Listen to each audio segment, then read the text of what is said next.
Selamat siang sahabat, jumpa lagi dengan kita di Sentra Pekanbaru Channel.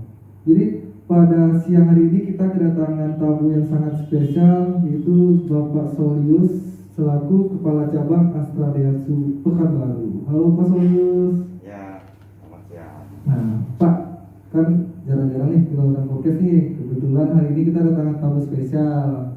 Mungkin pertanyaan pertama dari saya itu agak pribadi dikit boleh Pak ya? Kalau boleh tahu nih Pak, udah berapa lama sih Bapak bekerja di Astra Daihatsu?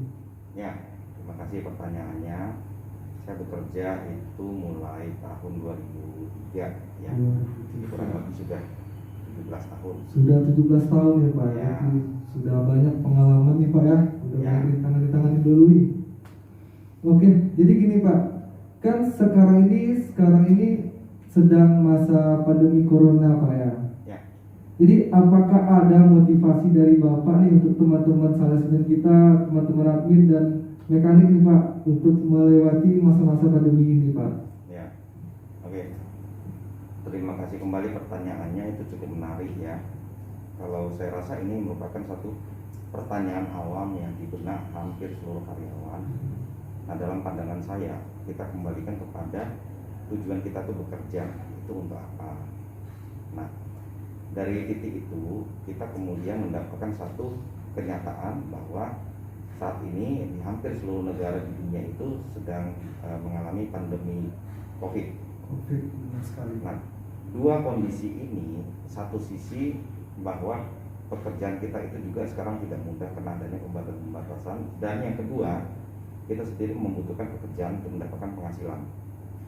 Kalau semua orang mengalami hal yang sama, kembali lagi kepada prinsip yang saya katakan ya, hukum alam.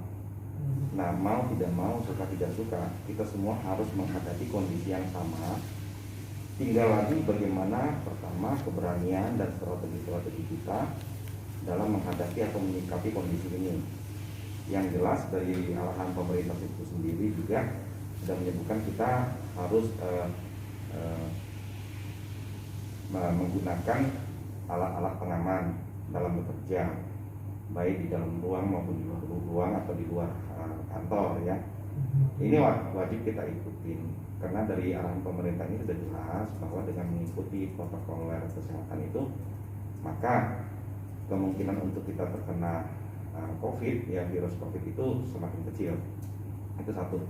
Yang kedua, kalaupun kita melewati itu ya, di luar sana juga ternyata banyak market atau masyarakat juga takut dengan kondisi sekarang, sehingga mereka membatasi diri untuk tidak terlalu banyak beraktivitas di luar ya, paling kecuali kalau misalnya hanya ke kantor sudah, kembali lagi ke rumah. Kalaupun kondisi sekarang terkhusus ya di kota Pekanbaru sini juga sudah mulai ramai pusat perbelanjaan ya, tapi kita sendiri melihat bahwa ternyata tingkat keramaian itu juga tidak seperti waktu normal dulu sebelum adanya merebaknya wabah COVID ini. Nah, dari beberapa kondisi itu, kalau menurut saya sebaiknya kita kembalikan ke diri kita masing-masing karyawan, bagaimana agar kita bisa bertahan hidup. Karena cuma satu kunci ya, siapa yang bertahan adalah dia pemenang. Nah, prinsip ini yang menurut saya yang harus kita pegang dengan teguh. Karena apa? Kembali lagi semua mengalami hal yang sama. Jadi tidak ada satu daerah ini aman, tidak ada virus COVID-nya yang di sana daerah hitam, daerah hijau, daerah orange atau apapun namanya, semua resiko tetap sama. Jadi ya mau nggak mau, suka tidak suka, kita tetap harus bekerja. Tapi disinilah mulai dibutuhkan kerja yang smart ya, dengan penuh strategi, tapi dalam dijalankan dengan kondisi yang tetap aman. Menurut saya itu sih. Terakhir nih Pak Solius Ya. Tentang strategi Bapak jelasin tadi, boleh kita minta salah satu contoh strategi yang bisa kita lakukan nih Pak di masa pandemi ini gitu. Salah satunya Pak, untuk share ke teman-teman semua. Yang jelas strategi itu juga kita kaitkan ya, kembali dengan kondisi yang ada tadi, bahwa terjadi pembatasan pergerakan manusia, terjadi pembatasan pergerakan market ya, secara langsung berhubungan.